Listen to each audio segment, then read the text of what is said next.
আসসালামু আলাইকুম ওয়া রাহমাতুল্লাহি ওয়া বারাকাতুহু।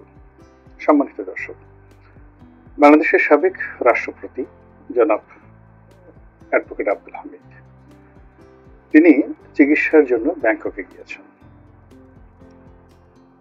তো তার এই ব্যাংকক যাত্রা সেটি কি নেহায়েত চিকিৎসা নাকি দেশ ছেড়ে পালানোর চেষ্টা, বা বাংলাদেশে যে একটা অস্থির এবং অস্বস্তিকর পরিস্থিতি তৈরি হয়েছে আওয়ামী লীগের নেতাকর্মীদের জন্য, এক্ষেত্রে একেবারে তুফাইল আহমেদ সাহেব থেকে শুরু করে ইউনিয়ন পর্যায়ের একটা সাধারণ কর্মী যারা কিনা বর্তমান সরকারের কিংবা এই মুহূর্তে যারা বিপ্লবের অংশীজন তারা কিংবা বিএনপি টার্গেট, তাদের সবার জীবন রীতিমতো হারাম হয়ে গেছে এবং তারা কায়মনো বাক্যে প্রার্থনা করছে যে কোনো মূল্যে একটা সুযোগ পাওয়ার জন্য যেন দেশ ছেড়ে পালিয়ে, দরকার হলে আফ্রিকার জঙ্গলে গিয়ে মারা যাবেন বাঘ এবং সিংহের কবলে পড়ে, কিন্তু এখন তারা বাংলাদেশে থাকতে নারাজ।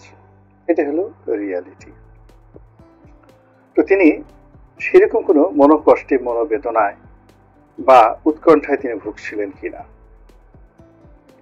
তৃতীয়ত, যে বাংলাদেশে একটা রিফাইন্ড আওয়ামী লীগ তৈরি করার জন্য বারবার তার নাম আসছে, তারপর বারবার সেলিনা হায়াৎ আইভীর নাম আসছে এবং এই কাজে ইন্ডিয়ান র, ভারতের র, তাদের একটা বিরাট ভূমিকা আছে। শেখ হাসিনার অনুমোদন নিয়ে অথবা শেখ হাসিনার অনুমোদন ছাড়া, সেক্ষেত্রে ডক্টর মোহাম্মদ ইউনূস কিংবা সেনাপ্রধান কিংবা ডিজিএফআই কিংবা বাংলাদেশের যারা শীর্ষস্থানীয় এখনো ক্লিন ইমেজের আওয়ামী লীগের নেতৃবৃন্দ রয়েছেন, তাদের সমন্বয়ে রাজনীতির যে একটা পোলারাইজেশন হচ্ছে পর্দার অন্তরালে, তারই অংশ হিসেবে উনাকে ব্যাংককে পাঠানো হলো কিনা, এই বিষয়গুলো নিয়ে আলোচনা করব। সেই আলোচনার গভীরে যাওয়ার আগে আমাদের যে রাস্তার যে ভাইব, এটা নিয়ে কিছু আলোচনা করা দরকার। যারা বিপ্লবী ছাত্র রয়েছেন, অর্থাৎ জুলাই আগস্ট বিপ্লবের যারা নায়ক মহানায়ক, তারা একেবারে রীতিমতো ক্ষোভে ফেটে পড়েছেন। তাদের একটা অংশ সোজা বঙ্গভবনের সামনে চলে গেছেন এবং তারা বলার চেষ্টা করছেন যে বঙ্গভবনের ইঙ্গিতে বা বঙ্গভবনের বক্তব্যে কারণে বা ইনফ্লুয়েন্সের কারণে অ্যাডভোকেট আব্দুল হামিদ বিদেশে গেছেন। এরপর তারা প্রধান উপদেষ্টা ডক্টর মোহাম্মদ ইউনূসের বাসভবনের সামনে তারা মিছিল করেছেন, বিক্ষোভ প্রদর্শন করেছেন, অনেকটা আরবীয় কায়দায়, শাহী কায়দায়। আপনারা যারা মক্কা মদিনায় গেছেন সেখানে দেখবেন যে মক্কা মদিনার কাছাকাছি মানুষদেরকে, হাজিদেরকে সেই পানি দেওয়ার জন্য বহু মানুষ দাঁড়িয়ে থাকে এবং মক্কার যে সিটি গভর্নমেন্ট রয়েছে, কাউন্সিল রয়েছে, সেই কাউন্সিলের পক্ষ থেকে হাজার হাজার মেশিন মক্কা যে রাস্তায় দিনের বেলায় চলতে থাকে, তারা পানি ছিটায়, ঠান্ডা পানি ছিটায়, যেন মক্কার যাত্রী যারা আছেন তাদের একটু আরাম বোধ হয়। তো এই ক্ষেত্রে সেই মক্কা মদিনার আদলে ডক্টর মোহাম্মদ ইউনূসের বাসভবনের পবিত্র প্রাঙ্গণে যে সকল সূর্য সন্তান দেশের কল্যাণের জন্য সেখানে বিক্ষোভ করছিলেন পবিত্র জুমার দিনে, শুক্রবার দিন, তাদেরকে পানি খাওয়ানোর জন্য ওয়াসায় গিয়ে এসেছে সরকারি প্রতিষ্ঠান এবং তাদেরকে ঠান্ডা করার জন্য ঢাকা সিটি কর্পোরেশনের একটি অফিস, অবশ্যই সেটা দক্ষিণ সিটি কর্পোরেশন, সে অফিস থেকে একটি নতুন যন্ত্র, যে যন্ত্র দিয়ে সৌদি আরবের মতো করে পানি ছিটানো হয় এবং পরিবেশ ঠান্ডা রাখার চেষ্টা করা হয়। যেরকম অভূতপূর্ব অবিস্মরণীয় ঘটনা এবং বিক্ষোভকারীদের ব্যাপারে রাষ্ট্রের যে সৌহার্দ্য, এটাই প্রথম আমরা দেখলাম। আগামীতে ডক্টর মোহাম্মদ ইউনূসের বাসভবনের সামনে বিএনপি যাবে, জামাত যাবে, জাতীয় পার্টি যাবে, এমনকি আওয়ামী লীগ যাবে। তাদেরকে গরম পানির যে জলকামান, সেই জলকামানের পরিবর্তে এরকম ঠান্ডা পানি দেওয়া হবে এবং সেই ঠান্ডা পানি দেওয়ার পর তাদেরকে খাবার পানি দেওয়া হবে এরপর তারা সেখানে কিছু কথাবার্তা বলার পর সরকারের সঙ্গে একটা নেগোসিয়েশন করে তারা সেখান থেকে চলে আসবেন। এরকম যদি সত্যিকার একটা দৃষ্টান্ত স্থাপন হয়ে যায়, বিশ্বাস করেন ডক্টর মোহাম্মদ ইউনূস যে শান্তির দূত, এবং তিনি একজন ইসলামী বক্তা আছেন, মুফতি কাজী ইব্রাহিম, জনাব দিলওয়ার হোসেন সাইদি সাহেবের বিআই সম্ভবত তিনি হন। তো মুফতি কাজী ইব্রাহিম সাহেব বয়স্ক মানুষ, আলেম মানুষ, তিনি তার একটি বক্তব্য আমি দেখলাম যে তিনি বলেছেন যে আল্লাহর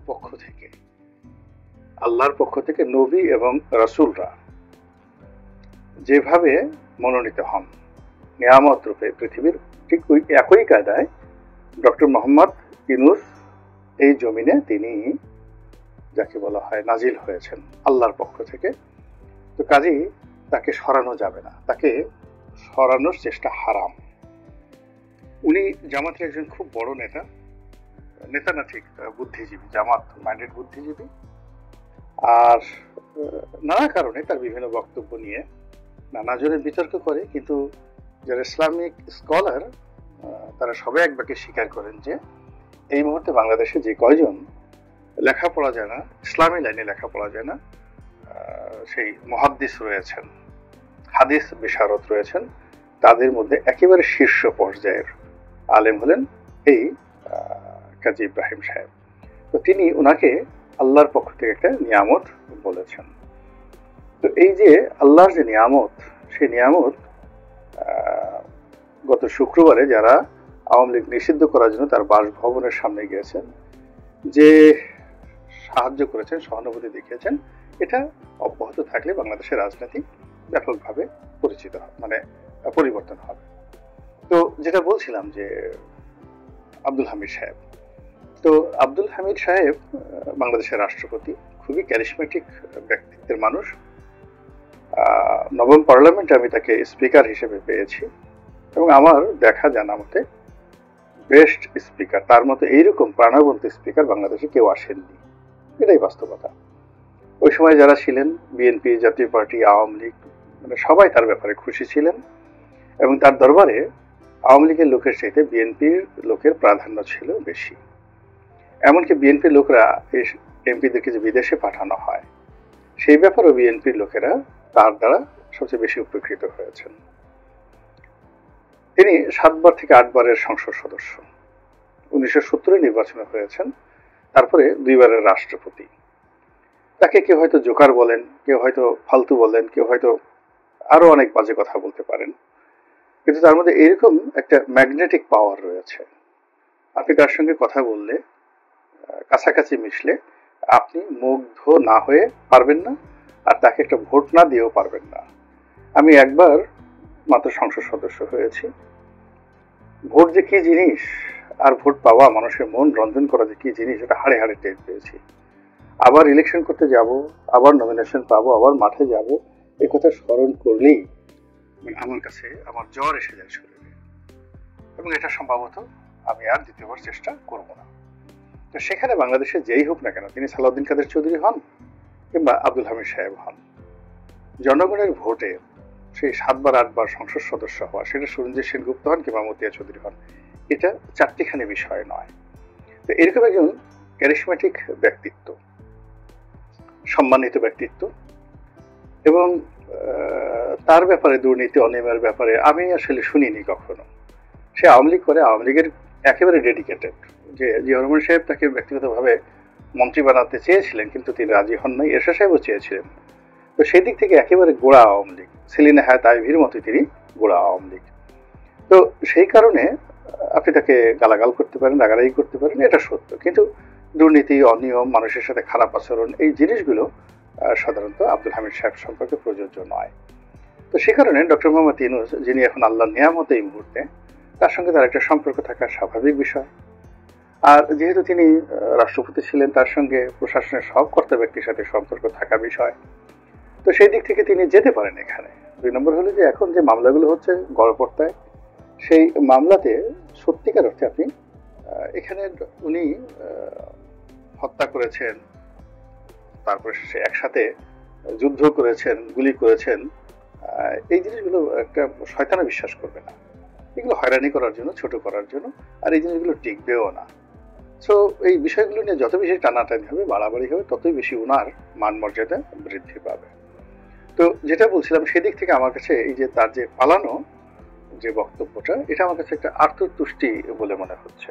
আমার বলা দরকার, গালি দেওয়া দরকার, কিছুই করতে পারলাম না। এর কারণ হলো গত 7-8 মাস তিনি বাংলাদেশে ছিলেন, তো আমরা তো তার একটা পশম স্পর্শ করতে পারিনি বা করিনি। আবার এখন ধরেন উনি আর কি বাংলাদেশের যত ক্রিমিনাল অ্যাক্টিভিটিস, এই 3 জন নির্বাচন কমিশনারের জন্য, প্রধান নির্বাচন কমিশনারের জন্য, সিইসির জন্য, রকিব সাহেব, তারপরে নুরুল হুদা সাহেব এবং পরবর্তীতে হাবিবুল আওয়াল সাহেব, আমরা কি তাদের একটা পশম স্পর্শ করতে পেরেছি? তাদের বিরুদ্ধে একটা মামলা করতে পেরেছি কেউ কখনো? এখন পর্যন্ত কেউ কিছু করতে পারেনি। কোনো কারণে যদি আবার তারা চলে যায়, তখন আবার আমরা বলবো যে অমুকে পালিয়ে গেছেন, অমুকে পালিয়েছে গেছেন। এই বাংলাদেশের যত অনার সৃষ্টি খায়রুল হককে নিয়ে, জাস্টিস খায়রুল হককে নিয়ে, তিনি তো বাংলাদেশি আছেন, আমরা কি তার বিরুদ্ধে মামলা করেছি? কিংবা তার বাড়িতে কেউ একটা ঢিল ছুঁয়েছে এখন পর্যন্ত? কখনো কেউ কিছু করেনি। তিনি ঢাকা কলেজের পেছনে নায়াম রোডে থাকেন। ঢাকা কলেজের সামনে ছাত্র দল, শিবির, এনসিপি, তারাই তো গত 7-8 মাস যাবৎ শত শত ছেলেরা সেখানে বাহাদুরি করছে। কিন্তু এই গলির এক মাথায় খায়রুল হক সাহেবের বাড়ি, তো সেই বাড়িতে তো একটা ঢিল ছুড়ানো হয়নি।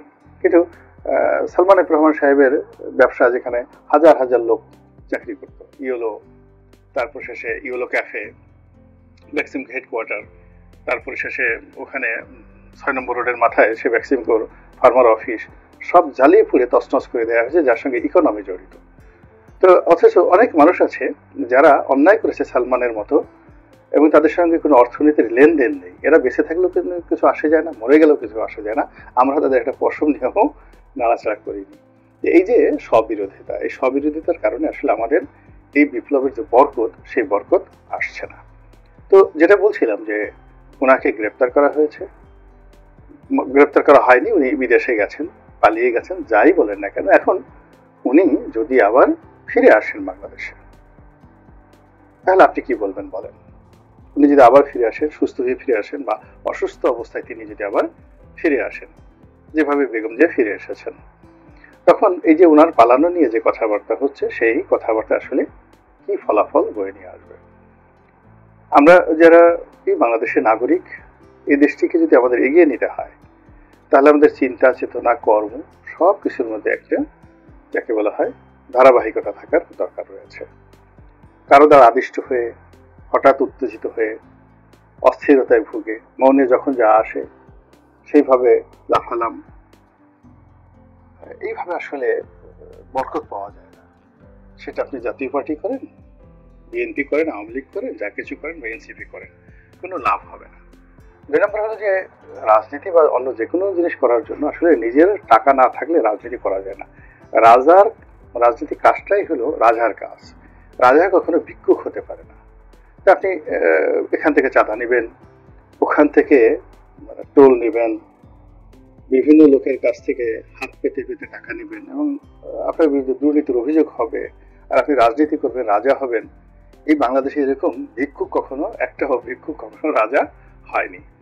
যারা রাজা হয়েছে তাদের মধ্যে সেই রাজনীতির জ্ঞান ছিল, গরিমা ছিল, অর্থনৈতিক সমৃদ্ধি ছিল, বিদ্যা ছিল, বুদ্ধি ছিল, তারাই নেতিবাচক বলেন, ইতিবাচক বলেন, তারাই রাজনীতির প্রাণপুরুষ হয়ে পড়েছেন। কেউ হয়তো ভিলেন হয়েছেন, কেউ হয়তো নায়ক হয়েছেন, কিন্তু তারাই রাজনীতি হয়েছেন। কিন্তু আর যা হোক না কেন, সেই টাকা দিল, ধরেন গেদুর বাপের টাকা নিয়ে লেদু টাইপের একজন মানুষ, সে খুব, যাকে বলে, চিৎকার চেঁচামেচি করে নিজেকে নেতা হিসেবে প্রমাণ করার চেষ্টা করলো, আর আজ হাতি মারে, কাল ঘোড়া মারে, পরশুদিন রাক্ষস মারে, এই সকল কথাবার্তা বলে লং রানে রাজনীতি করা যায় না, রাজত্ব করা যায় না, টেকাও যায় না।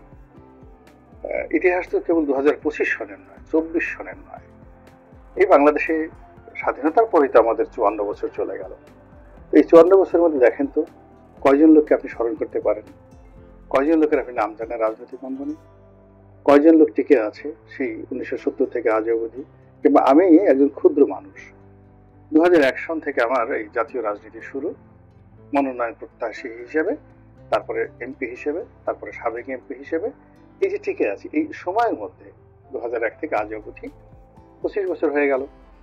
এখন এই 25 বছরের মধ্যে কত মানুষকে দেখলাম এই এমপি হয়ে গেছে, মন্ত্রী হয়ে গেছে, অনেক টাকা পয়সা হয়ে গেছে, আজ বডিগার্ড ছাড়া চলে না, কিন্তু পরে আর তাদের কোনো খোঁজ খবর নেই। তাহলে কাজে এখন যারা দাপট দেখাচ্ছেন, স্থির হন, চিন্তা করেন, তারপরে পরিকল্পনা করেন যে আসলে আপনি কি বলছেন, কি করছেন এবং কি করতে চান। মহান আল্লাহ আমাদের সবাইকে হেদায়েত দান করুন এবং হেফাজত করুন। আসসালামু আলাইকুম রহমতুল্লাহি ওয়া বারাকাতুহু।